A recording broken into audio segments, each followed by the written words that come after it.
नमस्कार, जय हिंद दोस्तों। स्वागत है आप सभी का अपने YouTube चैनल सर्वज्ञ टेस्ट में। और आज की ये वीडियो आप सभी के लिए बहुत महत्वपूर्ण रहने वाली है। आप जानते हैं कि हर एग्ज़ाम्स में पॉलिटी का कितना बड़ा रोल होता है, ये सब आप जानते हैं। तो आज हमने आप सभी के लिए 50 मोस्ट इम्पोर्टेंट क्वेश्चन आपके लिए रखे हैं। तो पूरी वीडियो को ध्यान से देखना है और प्रत्येक प्रश्न का उत्तर देने का प्रयास करना है। पहला प्रश्न आपके सामने, the Indian war of independence 1857 पुस्तक के लेखक कौन थे? तो याद रखना, इसका सही जवाब वी.डी. सावरकर। वी.डी. सावरकर जी जो हैं the Indian war of independence 1857 book के लेखक थे। अगला प्रश्न नेक्स्ट, भारत के सर्वोच्च नागरिक पुरस्कार भारत रत्न से सम्मानित होने वाले भारत के पहले प्रधानमंत्री कौन थे?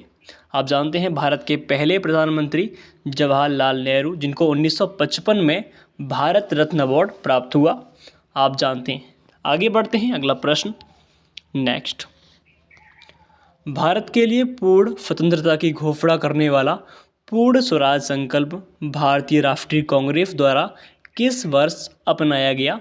यानी कि राष्ट्रीय कांग्रेस ने किस वर्ष पूर्ण स्वराज की मांग रखी थी?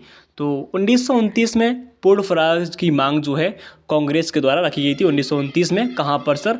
लाहौर में ये रखी गई थी। आगे बढ़ते हैं, अगला प्रश्न नेक्स्ट, भारतीय सिविल सेवा ICS परीक्षा उत्तीर्ण करने वाले पहले भारतीय कौन थे? तो पहले भारतीयों का नाम है सत्येंद्र नाथ टैगोर, जिन्होंने UPSC की परीक्षा सबसे पहले उत्तीर्ण की थी। ICS का मतलब होता है इंडियन सिविल सर्विस। आगे बढ़ते हैं, अगला प्रश्न नेक्स्ट, अगला प्रश्न कहता है कि स्वतंत्र भारत के पहले उप प्रधानमंत्री के रूप में किसने कार्य किया? तो पहले भारत के प्रधानमंत्री हमारे थे जवाहरलाल नेहरू, लेकिन इसमें पूछ रहा है कि उप प्रधानमंत्री, उनका नाम है सरदार वल्लभ भाई पटेल, जो हैं भारत के पहले वाइस प्राइम मिनिस्टर थे।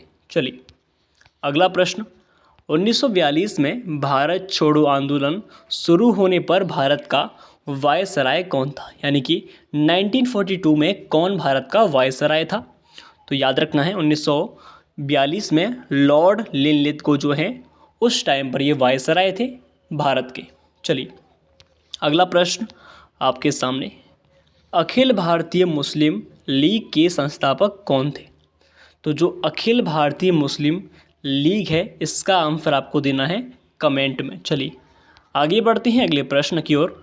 1919 में जलियांवाला बाग हत्याकांड के दौरान भारत का ब्रिटिश वायसराय कौन था? तो 1919 में आप जानते हैं लॉर्ड चेम्सफोर्ड जो था ये वायसराय था। और पंजाब के अमृतसर में घटना होती है जहाँ पर सैकड़ों लोग मारे जाते हैं, ये आप जानते ही होंगे। और आपको बताना है कि सैंडर्स कौन था। चलिए अगला प्रश्न नेक्स्ट, भारतीय राष्ट्रीय कांग्रेस के प्रथम अध्यक्ष कौन थे? आप सब जानते हैं, ये तो बहुत इजी क्वेश्चन है। A.O. ह्यूम जो है, लेकिन बहुत इम्पोर्टेंट भी है आपके लिए। A.O. ह्यूम जो है भारतीय राष्ट्रीय कांग्रेस के पहले अध्यक्ष थे। चलिए आगे बढ़ते हैं, अगला प्रश्न नेक्स्ट, यहाँ पर पूछ रहा है कि राष्ट्रीय भारतीय पूछे आपसे, तो उनका नाम था व्योमेश चंद्र बनर्जी। अगर पूछे कि विदेशी कौन थे, विदेशी थे A.O. ह्यूम। याद रखना, दोनों में कन्फ्यूजन नहीं करनी है। भारतीय आपसे पूछे, उनका नाम था व्योमेश चंद्र बनर्जी। आगे बढ़ते हैं अगले प्रश्न की ओर नेक्स्ट, बंगाल के पहले गवर्नर जनरल कौन थे? तो बंगाल की बात करें सर, पहले गवर्नर की बात करें तो गवर्नर हमारे विलियम बेंटिंक थे, लेकिन गवर्नर जनरल की बात करते हैं कौन थे? वॉरेन हेस्टिंग जो थे, जो भारत के बंगाल के पहले गवर्नर जनरल रहे थे। ठीक है, आगे बढ़ते हैं अगला प्रश्न, स्वतंत्र भारत के प्रथम गवर्नर जनरल। अब यहाँ पर स्वतंत्र भारत, जब भारत आज़ाद हो गया था उसके बाद पहले गवर्नर जनरल कौन बने थे? उनका नाम था सी राजगोपालाचारी। सी राजगोपालाचारी भारत के भारतीय पहले गवर्नर जनरल थे। भारतीय की बात कर रहे हैं। ठीक है, आगे बढ़ते हैं अगला प्रश्न, अवध का अंतिम नवाब निम्नलिखित में से कौन था? तो याद रखना आप सभी को, वाजिद अली शाह जो है अवध का अंतिम नवाब था। अगला प्रश्न आपके सामने नेक्स्ट, भारतीय संविधान के भाग 4 में क्या प्रावधान है, यानी कि भारतीय संविधान के भाग 4 में, याद रखना आप सभी को, DPSP, इन्हें कहते हैं directive principles of state policy, यानी कि राजनीति के निर्देशक सिद्धांत। भाग 4 में इनका प्रावधान है, जो कि अनुच्छेद 36 से 51 में इनका वर्णन है। इन बातों को भी आपको नोट करना है। चलिए आगे बढ़ते हैं। अगला प्रश्न, निम्न में से कौन सा संवैधानिक निकाय नहीं है? आप जानते हैं वित्त आयोग, इसका वर्णन भी संविधान में है, आप जानते हैं। और राष्ट्रीय जनजातीय आयोग, इसका वर्णन भी आर्टिकल 338 में है। चुनाव आयोग का भी वर्णन आप जानते हैं आर्टिकल 324 में है। लेकिन नीति आयोग का जो संविधान से कोई संबंध नहीं है।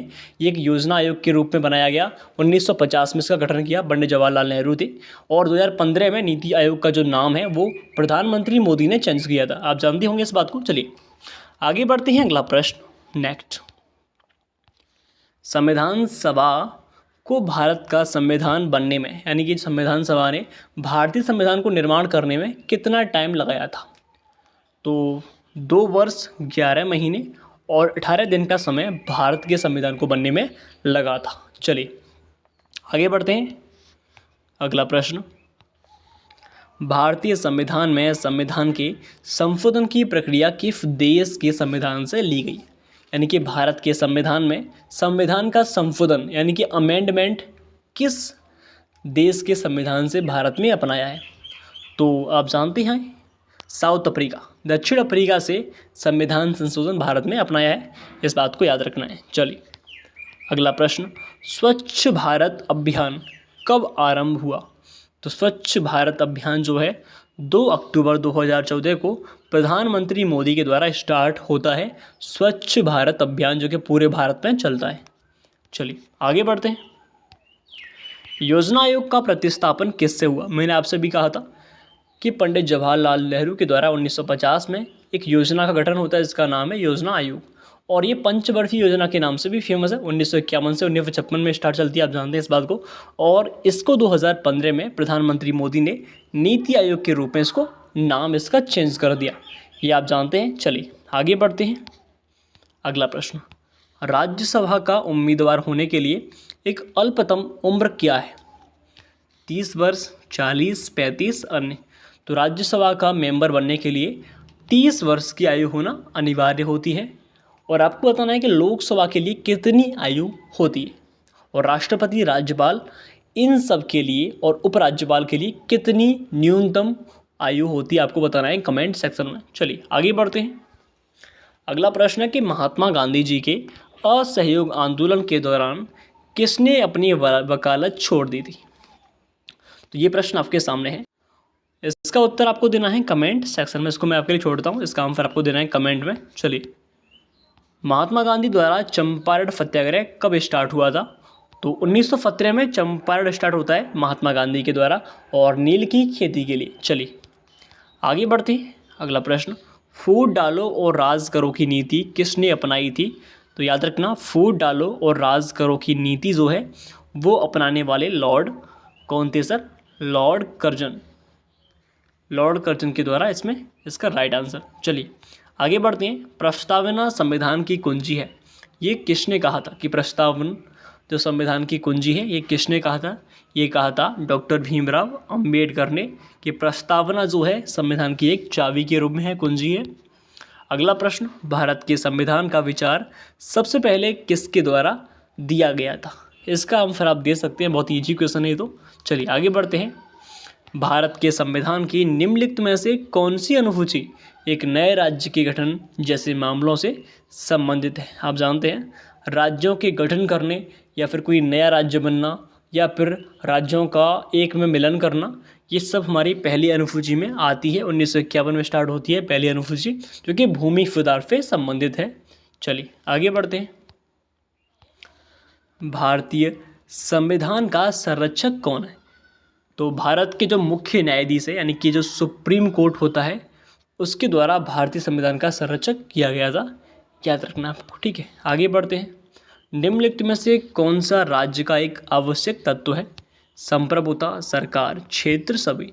आप जानते हैं एक सरकार राज्य के लिए संप्रभुता यानी कि स्वयं निर्णय लेना सरकार भी आवश्यक है, और एक फिक्स एरिया का भी होना अनिवार्य है। तो ये सभी इसका करेक्ट आंसर रहने वाला है। ठीक है, आगे बढ़ते हैं अगले प्रश्न की ओर। नेक्स्ट